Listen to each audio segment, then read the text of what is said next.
어제 국토교통부의 권고한 대로 반값 중개 수수료를 조정하는 조례를 통과시켰습니다. 부동산 매매가 가장 활발한 지역이 경기도인 만큼 이 반값 수수료 도입에 고민 중인 다른 지자체에도 좀 적지 않은 영향력을 미칠 것으로 전망이 되는데요. 관련 내용 박합수 KB 부동산 팀장 연결해서 들어보겠습니다. 박 팀장님 안녕하세요. 네, 안녕하십니까. 예, 반값 중개 수수료. 이게 사실은 그 작년 11월인가요? 국토교통부가 요구한 사항이었었죠?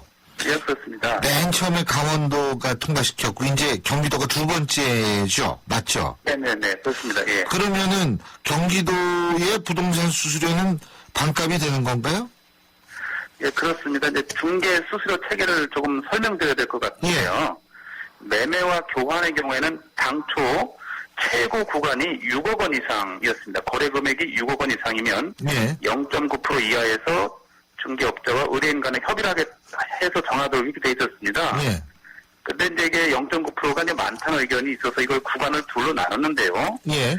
6억 원 이상 9억 원 미만 구간을 신설했습니다. 그래서 이 구간을 0.5% 이하로 적용하고 9억 원이 넘는 금액은 0.9% 종전대로 그대로 간 겁니다. 예. 근데 여기서 이제 이런 구간이 신설되면서 문제가 야기된 거고요. 예. 임대차를 참고로 말씀드리면 당초 최고 구간은 이제 3억 원 이상은 거래 금액의 0.8% 이하에서 협의. 예. 이것도 이제 새로 구간을 신설했습니다. 3억 원에서 6억 원 미만은 0.4% 이하, 6억 원은 그대로 0.8%.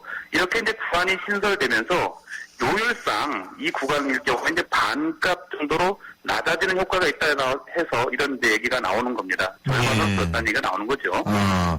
근데요, 9억 원이 넘는 금액, 그러니까 부동산 값이 9억 원이 넘는 경우에 0.9%가 그대로 유지된다 이 말씀이시잖아요. 그죠? 네, 맞습니다. 근데 강원도나 경기도 같은 경우에 9억 원이 넘는 아파트가 이렇게 흔한 건 아니지 않습니까? 사실상 뭐 이제 수도권에서는 물론 이제 9억 원이 넘는 아파트가 일부 일부는 서울을 제외하고는 있겠습니다만. 있습니다만 예. 사실상 이제 강원도 같은 경우는 거의 없는 이런 상태가 되니까 예. 어찌 보면 이제 아까 말씀드렸던 6억 원에서 9억 원 사이가 거의 최고 구간이 되지 않겠나 이렇게 좀 예상은 됩니다. 예, 그렇군요. 이게 그러니까 결국 전체적으로 본다면 중개업자 쪽이 유리하지는 않고 매매자한테는 유리하다 이렇게 볼 수 있는 거네요. 그죠? 예, 그렇습니다. 이제 사실상 이제 0.5% 이하로 낮아지면서 어떤 면에서는 이제 0.9에서 0.5로 낮아지게 되는 그런 상황이 되니까 상대적으로 이 그 매수인의 아니면 이제 그런 그 의뢰인의 협상력이 그만큼 이제 강화됐다라고 볼 수 있을 것 같습니다. 예, 그렇군요. 지금 뭐 인천시도 지금 논의 중이라고 얘기를 하는데, 그죠? 네네. 이 경기도의 결정이 나름대로 영향을 미치겠죠? 예, 그렇습니다. 사실상 그 우리나라는 이 국토부에서 이런 이제 요율을 산정을 해서 예. 적용을 하는데 이게 사실은 지자체에서 조례로 정해서 운영하게 돼 있습니다. 예.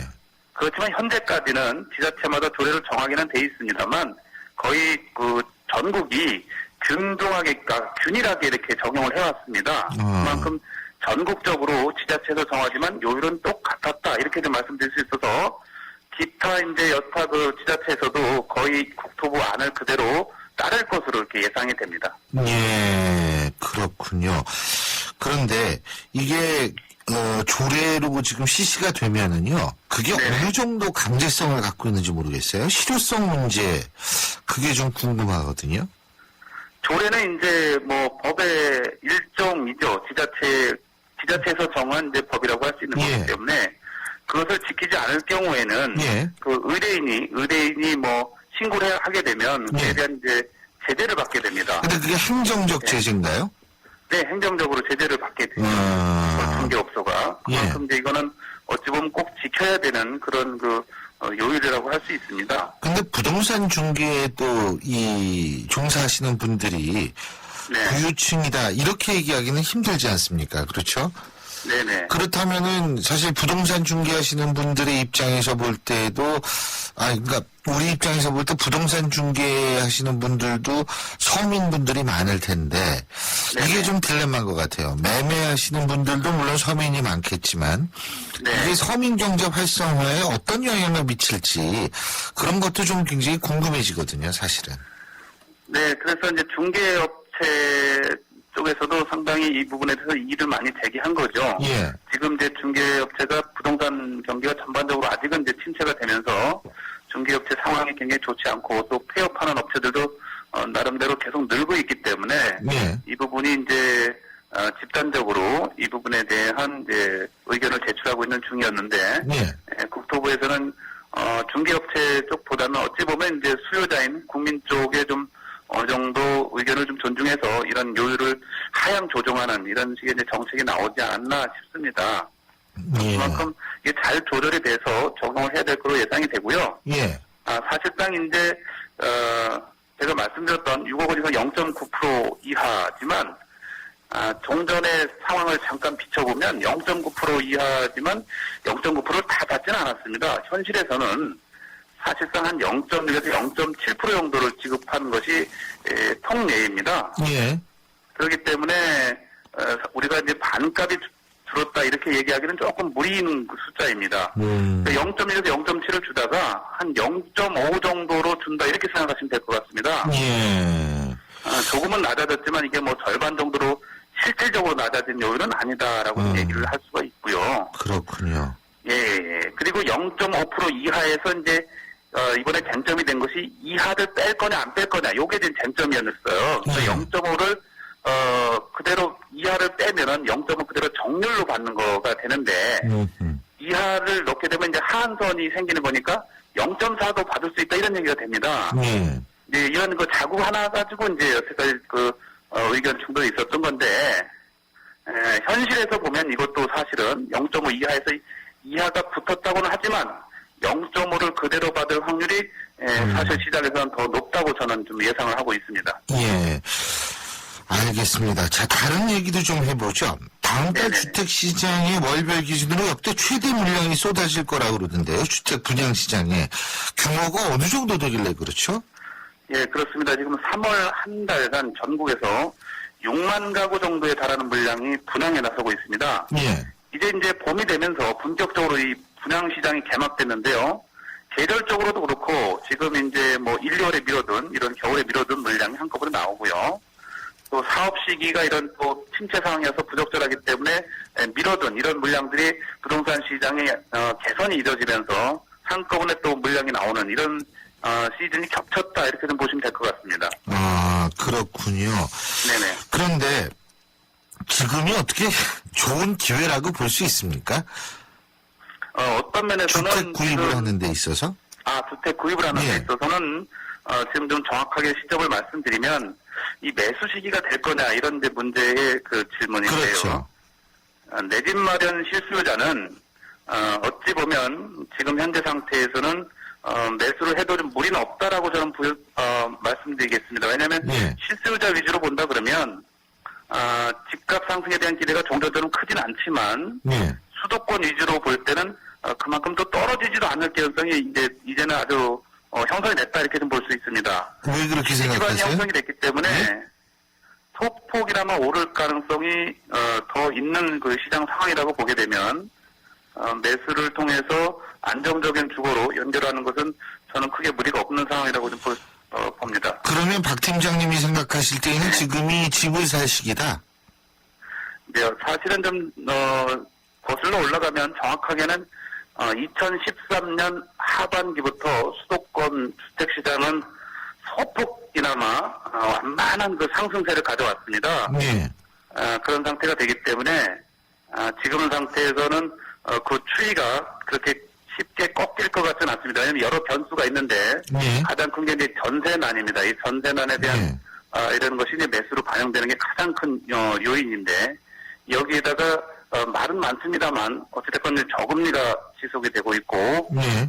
또 전체적으로 이 수급 불균형, 공급 부족 문제, 그러니까 필요한 곳에 공급이 부족한 이런 문제가 지금 시장에 나와 있기 때문에 이런 여러 가지 상황을 고려하게 되면 매수를 해도 무난하리라 이렇게 좀 판단이 됩니다.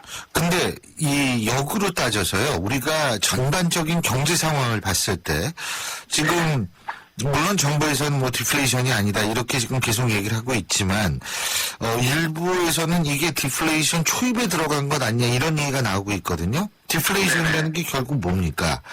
돈 가치는 올라가고 물건값은 떨어진다는 거 아니에요. 그러면 부동산만 물건값의 예외다? 이거는 아니기 때문에 실제적으로 궁극적으로 부동산이 떨어질 가능성도 있다. 이런 의견이 지금 나오고 있는 거 아니에요? 그래서 대출로 부동산 사는 게 위험하다. 이렇게 얘기하는 거 아닙니까? 네, 우선 이제 디플레이션 문제가 뭐 좀 사회적으로 이제 자주 거론되고 있습니다만 아직까지 이제 우리나라가 경제 성장률 GDP 성장률 3%를 뭐 목표로 하고 있고 그에 따른 또 실현 가능성도 없지 않아 가능하기 때문에 제 개인적인 의견으로 볼 때는 디플레이션이 그렇게 우려할 만한 조기에 그렇게 나타날 가능성은 저는 전체적으로는 크지 않다고 좀 얘기하는 그런 이제 주의자입니다. 그만큼 이 부동산 시장도 침체를 거듭해서 그런 디플레이 우려가 있다고는 합니다만, 예. 우리가 좀 과거를, 반추해 보면, 한 4, 5년 전에 지방의 아파트 값은 사실상 현재의 반값이었습니다. 예. 2009년부터 지방의 아파트 값이 올라가기 시작해서 지금 현재는 거의 60, 70% 이상 상승을 했고요. 거의 어지간한 지역은 이제 2배 가까이 올랐다는 거죠. 예. 똑같이 이제 경제 위기 이후에 부동산 경기가 침체하고 경제가 전반적으로 안 좋았음에도 불구하고 그런 이제 수급 불균형이 가져온 이제 그런 여파가 지방에서 나타나면서 예. 경기 침체임에도 불구하고 그렇게 고율의 상승을 기록했다는 측면에서 다시 한번 이런 변수가 작용할 때 경제 상황도 상황입니다만 이 수요와 공급, 경제의 기본인 수요와 공급에 의해서 우선적으로 시장 가격은 정해지는 거기 때문에 그에 따른 대비는 필요하다라는 말씀을 좀 드릴 수 있습니다. 그리고 아까 세 가지 이제 요인을 지적해 주셨거든요. 지금 사는 것도 예. 나쁘지 않다라는 것. 전세는 저금리, 공급 불균형인데 저금리 같은 경우에요. 미국이 만일 6월이나 9월에 금리를 올릴 경우엔 우리도 결국은 언젠간 금리를 올릴 수밖에 없을 텐데 그렇다면 저금리라는 것이 유지된다라고 얘기하기 힘든 상황이고 그렇게 된다면 이 아파트 값이나 이 주택 값이 다시 떨어질 가능성도 있는 거 아닙니까? 이제 금리라는 거는 이제 완만한 상승 정도를 중장기적으로 보고 있습니다. 네. 미국이 금리 인상을 하더라도 우리가 이제 금리 인상을 바로 하기는 현실적으로 쉬워 보이진 않고요. 왜냐하면 이제 미국은 경기 회복을 근거로 금리를 인상하겠다는 건데 우리나라는 경기 침체가 지속된 상황에서 예. 미국만 쫓아서 올라가기는 이제 쉽지 않고 물론 이제 올린다 하더라도 0.25 정도를 다시 올리는 선에서 이제 뭐 따라갈 수 있을 거라고 봅니다. 그러니까 급격한 금리 인상이 나타나지 않는 거기 때문에 예. 그에 따른 이제 뭐 부작용은 생각만큼 아주 크진 않을 거로 보고 예. 미국의 금리 인상이 또 사전에 이미 다 예고되고 있는 상황이어서 예.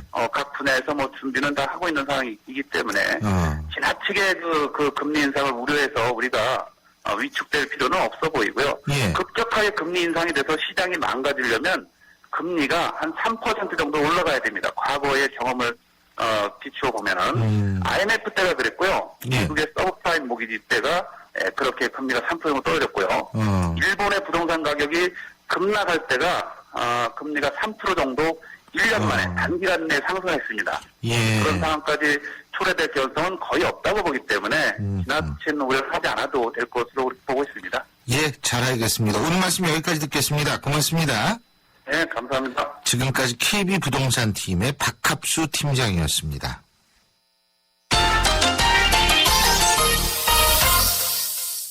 스포츠 소식 알아보겠습니다. 경향신문 김세용 기자 연결합니다. 김세용 기자. 네, 안녕하세요. 예. 전자랜드 말이에요. 전자랜드가 네. 이제 SK 꺾고서 4강 플레이오프에 올라갔죠. 그렇죠? 네. 근데 네. 동부와의 1차전에서도 이겼네요. 예? 네, 예. 그렇습니다. 네, 전자랜드가 지금 돌풍을 일으키고 있는데요.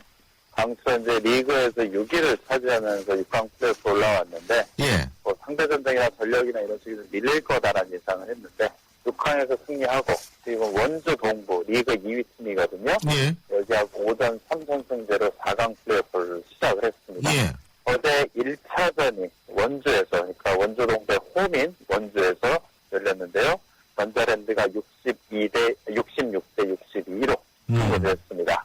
그러면서 오전 삼성전자의 1차전 이긴 팀이 모두 경우의 수로 따지면 75% 이 정도가 3편 결승에 진출했으니까요. 원정에서 이긴 동부가 상당히 유리한 고지를 찾았고요.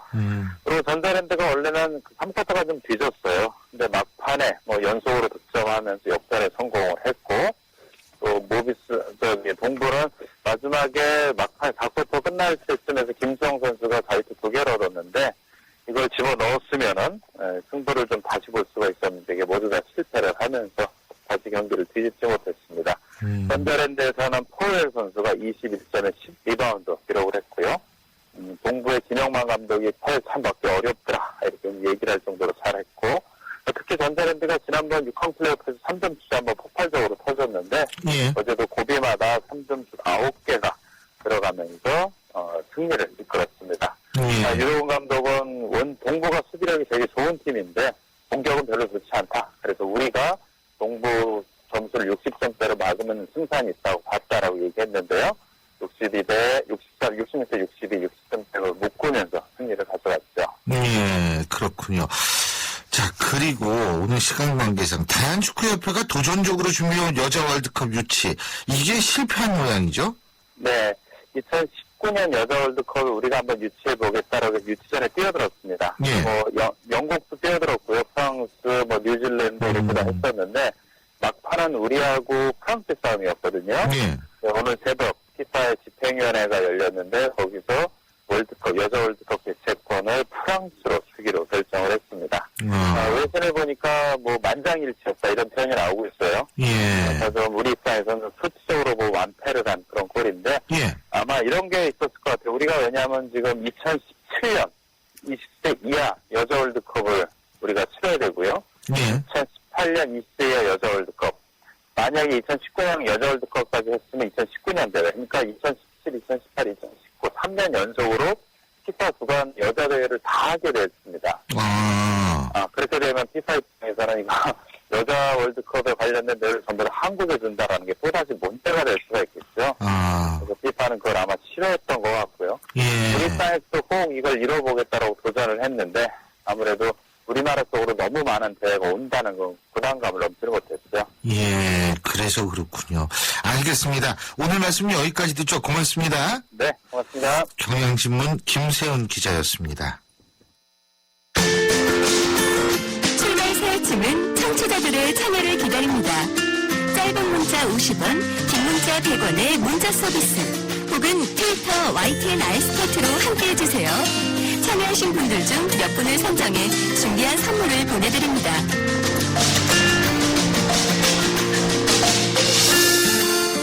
K리그 클래식이 지난 7일에 출격을 했죠. K리그 클래식 높은 인기를 등에 업고 있었는데 이번 주말 2부 리그 K리그 챌린지의 11개 팀도 새로운 시즌에 돌입을 합니다. 이 각 전력이 한층 강화됐다고 하는데요. 일부 리그인 K리그 클래식 성격을 놓고 더욱 치열한 경쟁을 펼칠 것으로 전망됩니다. 유니폼도 바꿨다고 그러죠. 또 규칙도 달라졌다고 합니다. 그래서 예년에 비해서 관중들도 많이 늘 것이다. 이런 얘기가 나오는데 자세한 얘기 박찬하 축구 해설위원과 함께 알아보겠습니다. 박 위원님 안녕하세요. 네, 안녕하세요. 일부 리그죠. K리그 클래식이요. 지금 진행이 되고 있는데 초반에 경기 제일 잘하고 있는 팀은 어디예요? 네, 아직 2경기밖에 치르질 않아서 상당히 조심스럽긴 합니다만 지난 2경기 모두 다 승리한 팀이 2팀이 있습니다. 전북 현대와 울산 현대거든요. 현대가 이 2팀이 일단 초반 2경기 모두 다 승리했고요. 광주와 부산 역시 2경기에서 패하지 않고 1승 1무 기록하면서 초반에 선두권을 형성하고 있습니다. 근데 제가 앞서도 그 유니폼도 바뀌고 규칙도 달라졌다 그러는데 달라진 점들이 어떤 게 있습니까? 이번 시즌에는 일단 연맹 차원에서 공격적인 경기 운영을 좀 추구하는 바가 있습니다. 그래서 심판의 판정들도 선수들이 공격적인 경기를 할 수 있게끔 또 과감하고 또 엄단하게 판정을 많이 내리는 추세고요. 그리고 이번 시즌에 규정적으로 가장 달라진 부분은 23세 이하 선수들의 활용입니다. 기본적으로 엔트리가 18명, 주전 선수가 11명, 그리고 후보 엔트리가 7명, 이렇게 18명의 엔트리가 짜여지는데요.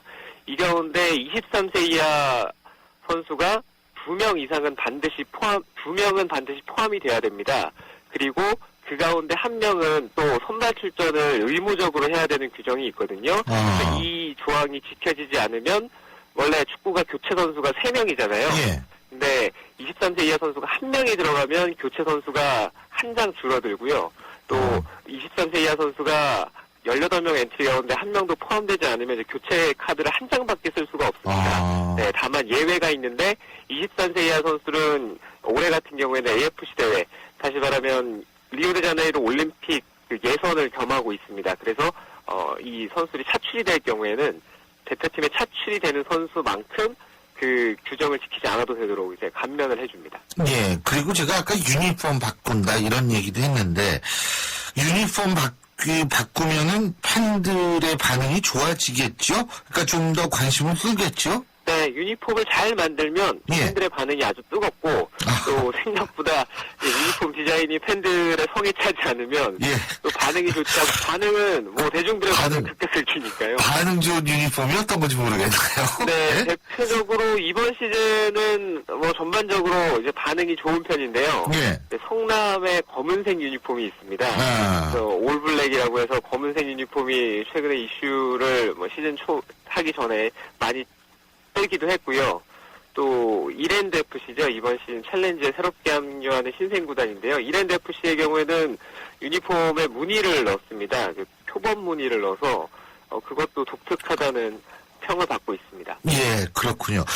그리고 클래식, 이 K리그 클래식의 사령탑 평균 연령이 46.5세고, 반면에 이 K리그 챌린지의 이 사령탑 감독들의 평균 연령은 8살 맞네요. 53.6세라고 그러는데, 챌린지 쪽의 감독들이 좀 이렇게 연령도 많고 경우도 많은 이유, 이런 분들을 영입하는 이유가 뭐 특별한 게 있습니까? 아무래도 챌린지는 클래식 팀들에 비해서 상황 자체가 예. 뭐 재정적인 면이라든가 뭐 선수 수급 또 선수 운영 이런 면들이 좀 노련미를 요하는 경우들이 많이 있는 것 같습니다. 아무래도 일부 리그에 있는 팀들은 구단들의 지원을 받는 팀, 기업 팀들이 좀 섞여 있기 때문에 예. 그런 팀들의 지원을 받는다면 젊은 감독이라고 하더라도 좀 과감한 선택이라든가 여러 가지 변화를 좀 모색할 수가 있거든요.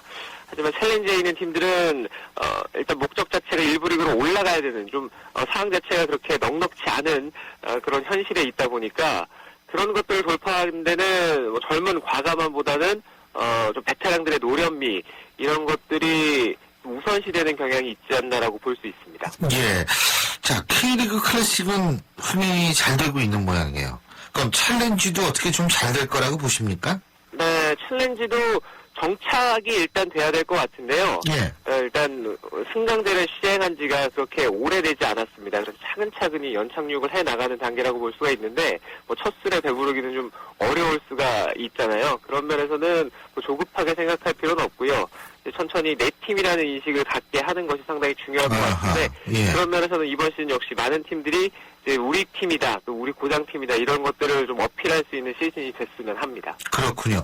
클래식 자동 승격 팀이 있죠. 그죠? 네. 근데 거기 올해는 누가 올라갈 것 같아요? 아무래도 지금 예상으로는 전력이 가장 좋은 팀이 뭐 상주라든가 또 안산경찰청 이런 팀들이 꼽히고 있거든요. 여기에 이랜드 같은 팀이 도전장을 내고 있는 뭐 그리고 예. 또 챌린지의 뭐 전통의 강호들이 계속 경쟁할 것 같은데 아무래도 선수의 전력적인 면을 봤을 때는 상주 상무가 현재 가장 강하다는 평입니다. 예, 잘 알겠습니다. 오늘 말씀 잘 들었습니다. 고맙습니다. 감사합니다. 예, 지금까지 박찬하 축구 해설위원이었습니다.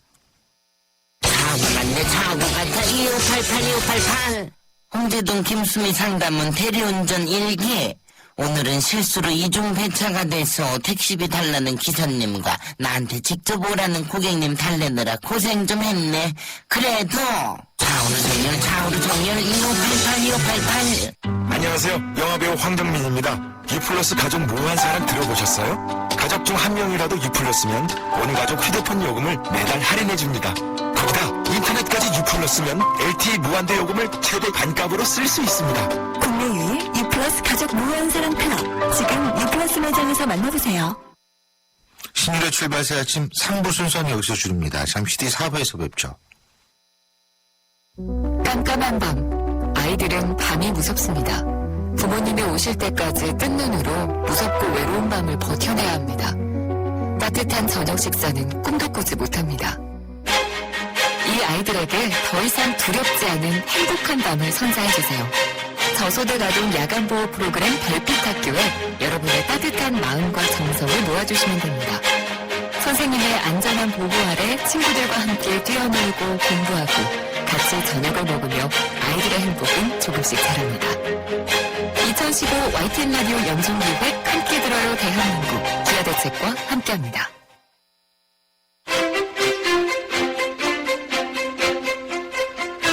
여러분은 지금 신율 교수가 진행하는 출발 새 아침을 듣고 계십니다.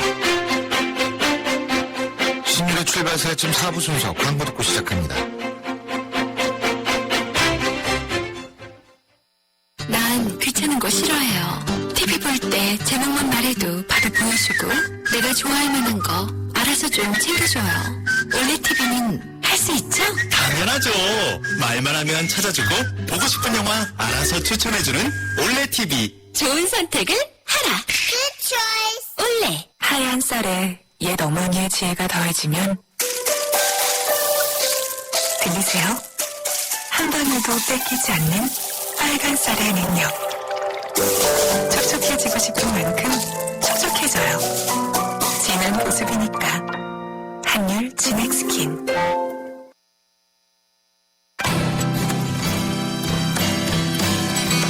뉴스와 영화의 만남. 시네마인 뉴스. 주말이면 어김없이 여러분께 찾아뵙는 시네마인 뉴스인데요. 오늘도 오동진 영화평론가 함께하겠습니다. 어서 오십시오. 네, 안녕하십니까. 네. 예. 이번 주는 새로 개봉된 작품들이 어떤 게 있습니까? 매주 한 5편 내지 6편 정도가 개봉되고 있습니다. 예. 순식간에 사라진 영화도 있고 또 오래 남아있는 영화들도 있는데요. 예. 이번 주에는 5편 개봉됐네요. 리암 니슨 좋아하시잖아요. 예. 테이큰 때문에. 리암 니슨과 에드 해리스가 주연을 맡은 Run or Light이라는 영화. 액션 영화입니다. 역시 리암 니슨이 60대 이후에 오히려 더 이런 액션 배우의 역할을 하는 것 같아요. 글쎄요. 네. 예. 그리고 이번에도 뭐 딸을 구하는 겁니까? 뭡니까? 아들입니다. 아들입니까? 오늘 바뀌었네? 항상 예. 부성애를 그린. 그렇군요. 가족을 지키고 자식을 지키는. 어떻게 보면 이 시대 많은 가족을 지켜요. 네, 이 시대 많은 남자들이 못하는 거죠. 네, 네. 그래서 그런가, 이게? 그런 부분에 대한 어떻게 보면 좀 역발상의 영화일 수도 있습니다. 약간 그런 측면에서 보면 뭐랄까 이렇게 좋은 의미로 좀 그렇죠. 보수적인 네. 그런 어떤 가부장적인 어떤 부성애 이런 것들을 그린 작품이라고 볼 수도 있고요. 트레이서라는 작품도 개봉됐는데 익스트림 스포츠 자전거로 하는 사이클로 하는 익스트림 스포츠라고 합니다. 파쿠르라는 이름인데요. 이러한 얘기를 다루는 작품이고요. 젊은이들이 여기에 이상한 어떤 범죄 사건에 끼어들게 되고 거기서 겪게 되는 그런 이야기를 다루고 있고요. 신데렐라 동화죠. 이것을 잔혹한 어떤 측면으로 현대화시킨 영화가 또 개봉됐습니다. 케네스 브레나라고 영국에서 굉장히 유명한 연극 배우 겸 셰익스피어 배우였죠. 그리고 또 영화 배우이기도 한데요. 종종 이렇게 연출을 합니다. 이 케네스 브레나가 헬레나 보넨 카터나 또 케이트 블랜쳇 또 릴리 제임스 등을 캐스팅해서 만든 영화 신데렐라가 개봉됐고요. 엘리제 궁의 요리사라는 작품, 프랑스 미테랑 시절에 실제 요리사였던 한 여인의 얘기를 나벌이라는 이름의 요리사였는데요. 이 사람의 실화를 그리는 그런 작품이고요. 음식 얘기가 많이 나오니까 엘리제 궁의 요리사를 보면 좀 음식이 좀 땜이실 거예요. 그리고 대통령이 특별한 걸 먹는다는 게 아니고 대통령도 홈쿠킹 그러니까 집밥을 그리워한다. 이런 얘기를 담고 있는 작품이고요. 한국 영화 중에서 주목할 만한 영화는 태양을 쏴라라는 작품 개봉됐습니다. 김태식 감독의 작품입니다. 근데 요새 흥행이 어떤 게 잘 돼요? 지금 제가 소개드린 작품들은 어제 개봉됐기 때문에 흥행 여부를 모르는 거죠. 그렇죠. 이번 주말 지나봐야 되는 거고요. 지난주하고 이전에 개봉됐던 작품 중에서 여전히 흥행 수위를 다투고 있는 작품, 또 앞서고 있는 작품은 킹스맨 시크릿 에이전트. 네. 아직도? 500만이 넘었고요. 이야. 이게 지금 흥행이 어디까지 갈지 좀 예상치 못하는 그런 상황인데 미국에서 흥행된 거 빼고 미국 외에 다른 나라에서 흥행으로서는 1위입니다. 미국에서는 흥행이 잘 되는 모양이죠. 미국에서도 네 아무래도 미국은 이제 시장이 크기 때문에요. 네. 그리고 또 미국에서도 역시 그 액션 영화로서 큰 인기를 모았었고요. 단순한 그 액션 장르 영화만이 아니라 다른 얘기도 다 복합적으로 섞여 있고 합쳐져 있는데 국내에서 뭐 이상한 일은 아닙니다만 범상치 않은 흥행 속도를 보이고 있습니다. 그리고 아카데미 수상작이 대부분 개봉해서 흥행에서는 별 재미를 못 받거든요. 예컨대 제가 그렇게 공을 들였던 버드맨 같은 경우 한 17만 명 정도 모은데 그쳤습니다만 그 정도도 선전한 거고요. 지금 가장 흥행에서 수위를 달리고 있는 아카데미 수상작은 위플래시입니다. 그러니까 그 드럼 치는 얘기 그렇죠. 아니에요? 네. J.K. 시몬즈가 나무조연상을 탔었고요. J.K. 시몬즈는 이 위플래시에서 멘토로 나왔죠. 음악을 가르치는 그 선생으로 나왔었는데요. 어쨌든 드러머의 얘기고 최고가 되려는 음악가의 얘기입니다. 네. 그래서 이 작품이 지금 45만 명 가까이 모으고 있는데 역시 전문가들의 예상은 100만까지 가지 않겠느냐. 그렇다면 아카데미 수상작 중에서 가장 높은 흥행 수익을 올리는 그런 작품 중에 하나가 될 것이다. 이렇게 보고 있습니다. 살인 의뢰라는 한국 영화 64만 정도 모으고 있고요. 할머니라는 영화 있어요. 네. 김수미 씨 나온 영화. 할머니를 네. 네. 저는 할머니 지옥에 뭐 이렇게 그랬더니 할머니입니다. 네. 그래서 누가 이런 영화를 할머니 그것도 보니까 영어 같네. 할머니. 예. 그래서 뭐 이런 코미디를 누가 만들까 이렇게 생각하시는 분들도 계시겠습니다만 이런 영화가 은근히 또 인기를 모읍니다. 역시 한 50만 가까이 지금 관객을 모으고 있습니다. 예. 그 관객들이 좀 아무 생각 없이 좀 웃고 싶거든요. 그렇죠. 세태. 네. 진짜 우울한데 세태 말씀하시니까 여쭤보는 건데 이 킹스맨의 흥행 그 이유가 뭐라고 보세요? 아니 왜 이렇게 이거 그냥 뭐 스파이 영화 아니에요? 저 사실 이거 안 봤어요 아직. 여러분들이 그 생각하시기에 단순한 어떤 건 첩보 스릴러 액션 영화라고 생각하실 수도 있지만요. 그러니까 여러 가지 영화들이 다 복합적으로 섞여져 있습니다. 요즘 그러니까 젊은 관객들이 좋아하는 어떤 성향은 그러니까 섞여 있는 것, 뭔가 이렇게 합쳐져 있는 것. 네. 퓨전형으로 술도 섞어 마시잖아요. 그렇죠. 예? 말아마시잖아요. 그리고 또 하나는 새로운 것. 예. 항상 늘 새로운 것을 찾죠. 근데 이 킹스맨은 기본적인 스토리 구조는 단순해요. 예전에 그 오드리 헵번 나왔던 마이 페어 레이디나 줄리아 로버츠 주연의 프리티 우먼 다 보면 멘토와 멘티 관계잖아요. 그렇죠. 얘기는 그렇게 스토리는 멘토와 멘티 간단합니다. 그러니까 이 킹스맨도 첩보원 멘토와 첩보원 멘티의 얘기인데 여기에 첩보 액션 영화의 옛날 것과 요즘 것을 다 섞었어요. 그러니까 제임스 본드, 제이슨 본, 그다음에 잭 바우어. 그래서 옛날 첩보 영화와 요즘 첩보 영화의 스타일을 다 묶었고요.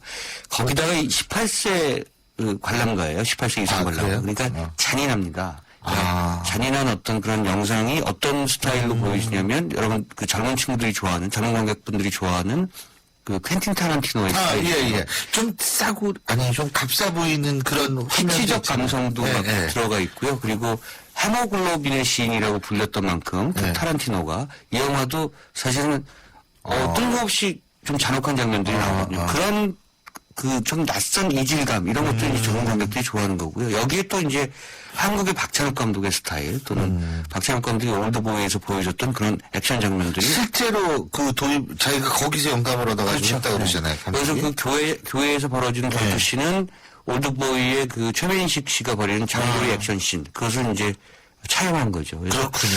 여러 가지를 퓨전형으로 섞고 그런데 그게 뱉긴 것 같지 않고 새로운 것을 만들어냈다. 이것이 아마 전문 관객들에게 또 기성 관객들에게조차 모방의 새로운 창조? 좀 상치되는 단어입니다만 그런 어떤 낯설면서도 또 기발하면서도 새로운 어떤 그런 느낌을 주기 때문에 지금 500만 이상의 관객을 모으고 있는 것 같습니다. 18세 이상이 500만이라는 얘기는요, 15세 이상 관람가였으면 800만 정도입니다.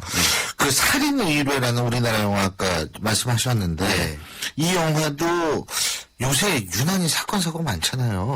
근데 요즘 많은 건지 요즘 드러나는 게 많은 건지 저도 네. 그건 모르겠어요. 네. 많기도 하고 드러나기도 많이 하는 것 네, 같아요. 네. 네. 특히 이제 방송, 보도 뭐 이런 쪽이 활성화되면서 많이 들춰내는 것 같기도 하고. 어쨌든 이 살인 의뢰는, 피해자의 시선으로 살인사건을 본 거죠. 그러니까 연쇄살인마가 있고요. 거기에 희생된 피해자 가족 또는 피해자와 관계된 남자 둘, 한 사람은 형사고요. 한 사람은 남편이고. 이랬을 때 어쨌든 연쇄살인마를 죽이려는 어떤 시도, 예. 계속 이어지는 것을 보여주는 영화인데요. 제가 이것을 보면서 어떤 생각을 했냐면 요즘 이런 사건 사고가 많아지면서 사람들 마음속에 분노가 많고요. 공권력이 이것을 잘 못해주고 있구나. 또는 이른바 이제 법치라고 하는 것이 과연 적절한 수위에서 진행되고 있는가. 그렇게 봤을 때 스스로가 그러니까 스스로가 보호를 해야 되는 건 아닌가. 혹은 이런 어떤 법치를 떠나서 개인의 복수 이런 것들도 어느 정도 용인돼야 되는 게 아닌가라는 것이 현실에서는 불가능하니까 예. 영화에서나마 그런 것을 좀 풀어보고 싶은 그런 카타르시스적 감성이 이 영화 속에 좀 배어있는 게 아닌가 이렇게 싶습니다. 그렇군요. 그리고 아까 새로 개봉된 영화 중에서 네. 태양을 쏴라 이거 말씀하셨는데 네. 이 영화는 역시 영화는 세태의 일부분 반영할 수밖에 없잖아요. 태양을 쏴라가 참 특이한 영화입니다. 이렇게 예. 보시면요. 태양을 향해 쏴라. 그렇죠. 그런 느낌이 예전에 아랑드롱 맞습니다. 네, 아랑드롱이 나왔던 태양은 가득히 이런 거 연상되시잖아요. 영화도 그렇습니다. 영화도 70년대 유럽의 누아르 스타일의 어떤 느낌이 굉장히 짙게 배어 있고요. 예. 그런데 여기에 이제 현대를 살아가는 젊은 남녀 3명의 얘기가 얽혀 있고 배경은 또 라스베가스. 그러니까 LA와 라스베가스로 오가는 그런 얘기입니다. 그러니까 돈과 욕망을 쫓는 요즘 현대인들의 얘기를 다루고 있고 또 현대 젊은이들의 얘기를 다루고 있는데 이게 70년대 스타일로 붙어 있으니까 좀 이질감이 있어 보이긴 합니다만 역설적으로 그러니까 돈에 대한 욕망 또는 뭔가 더 권력을 잡고 싶은 세상에 있어서 세상에서 뭔가 더 큰 것들을 잡고 싶어하는 그런 욕망은 예전이나 지금이나 변하지 않고 오히려 더 가속화되고 있고 더 깊어지고 있다 이런 것들을 보여주는 그런 내용 같고요. 김태식 감독은 사실은 이런 표현이 좀 죄송합니다만 신인 감독 아니고 오래된 감독이십니다. 그러니까 그래요? 박철수 감독 이제 돌아가셨죠. 불의의 사고로. 박철수 감독이 조감독 생활도 하셨고 일본에서 오랫동안 활동을 하시느라 국내에서는 대중들에게 많이 알려지기 좀 시간이 좀 늦었었죠. 2007년에 아내의 애인을 만나다 정보석 씨가 주연을 맡았던 또 역시 고인이 된 박광정 씨가 주연을 맡았던 작품이 선댄스에서 굉장히 주목을 받기도 했었던 그런 감독입니다. 태양을 쏴라는 작은 영화인데 그리고 스크린도 그렇게 많지 않습니다만 아마도 매니아 분들이 보시면 만족감이 좀 다를 그런 작품이라고 생각됩니다. 예, 그렇군요. 아니 우리나라에서도 굉장히 시도도 신선하고 의미 있는 작품이 계속 나와야겠죠. 네. 그래야만 예를 들면 아까 위플래시도 잠깐 말씀하셨는데 아카데미상 받은 것 중에서도 네. 흥행이 잘 안 되는데 이건 그래도 흥행이 된다. 근데 위플래시는 왜 흥행이 그렇게 된다고 보세요? 어떤 투혼의 의지를 보여주는데요. 노력해서 되는 거죠. 그렇죠. 그러니까. 근데 이제 우리 사회가 근데 거기에 대한 대리만족도 있을 거예요. 네, 그러니까 많은 사람들이 그런 것에 대한 갈증과 자기의 부족함과 자기에 대한 어떤 그런 반성, 성찰 이런 것들을 계속 요구하고 있다는 것을 보여주는 경우인 것 같아요. 내가 뭔가를 이루려면 무슨 어떤 학연, 지연 또는 우연한 무슨 어떤 기회 이런 것이 아니라 그게 불공정한 사회의 전형적인 증상이거든요. 네.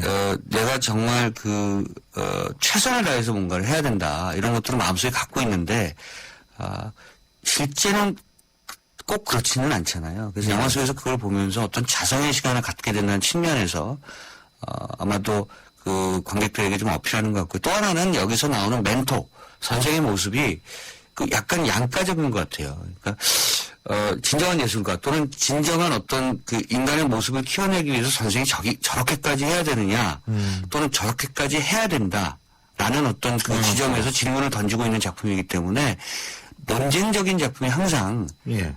관객들에게 지지를 받습니다. 그런 측면에서 아마 위플래시가 아카데미상을 탄 작품 중에서 지금 단연 앞서고 있는 것이 아닌가 하는 생각이 들고 상대적으로 버드맨은 깊은 내면의 무슨 여러 가지 어떤 자신이 생각할 거리, 자신만의 어떤 생각할 거리를 주거든요. 그러니까 공유할 것을 많이 주기보다는 개인의 어떤 깊은 정체를 더 많이 요구하니까 이 대중적이기보다는 좀 아픈 영화군요. 그렇죠. 자기 상처는 아프죠. 네. 그리고 예술적이고 그리고 난해하다고 느끼시는 거죠 대중분들께서. 그래서 버드맨은 상대적으로 좀 약하게 흥행이 이루어지고 있는 것 같습니다. 반면에 이제 위플래시 같은 경우에는 좀 그렇다. 더군다나 요새 이제 정부가 뭐 부정부패 이 전면전을 선포하고 수사를 하고 있는데 네. 이 공정한 경쟁에서 이기는 거는 참 좋은 사회지만 이게 공정하지 못한 경쟁 속에서 이기는 사람이 많지 않나라는 의구심을 많은 국민들이 지금 갖고 있을 겁니다. 네.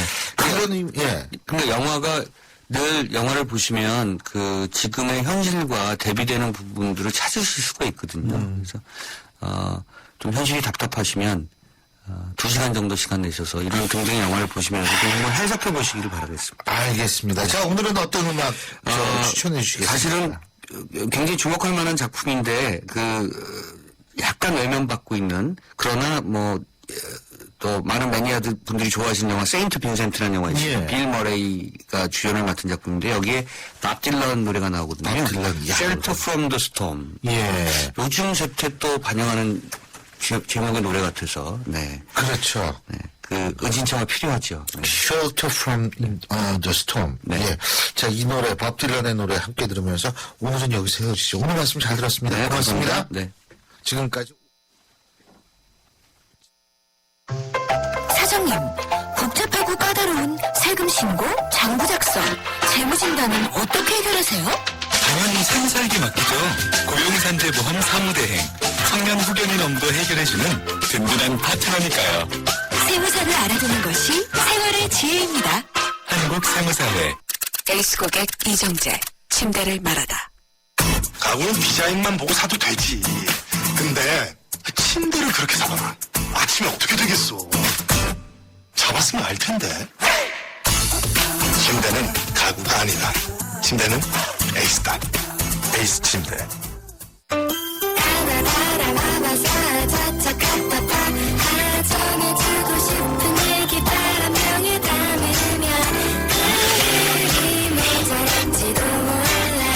영화나에 담을 수 없는 초전탄산수 이야기.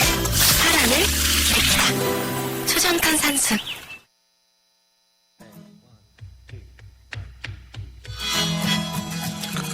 예, 지금 나오는 음악, 밥 딜런이 부르는 Shelter from the Storm인데요. 오동진 영화평론가께서 추천하고 가신 음악입니다. 주말에 여러분 이 음악 들으시면서 좀 어떤 주말을 보낼까 계획 세우시는 것도 좋을 것 같습니다. 이번 주말 정말 아주 따뜻한 봄 같은 주말이라고 얘기들을 합니다. 봄, 글쎄 우리나라 봄이 유난히 짧죠. 이 짧은 봄을 만끽할 수 있는 주말 얼마 되지 않을 것 같으니까요. 여러분 좋은 계획 세워서 알찬 주말 보내시기 바라겠습니다. 저는 월요일 아침 7시 15분에 여러분 다시 찾아뵙겠습니다.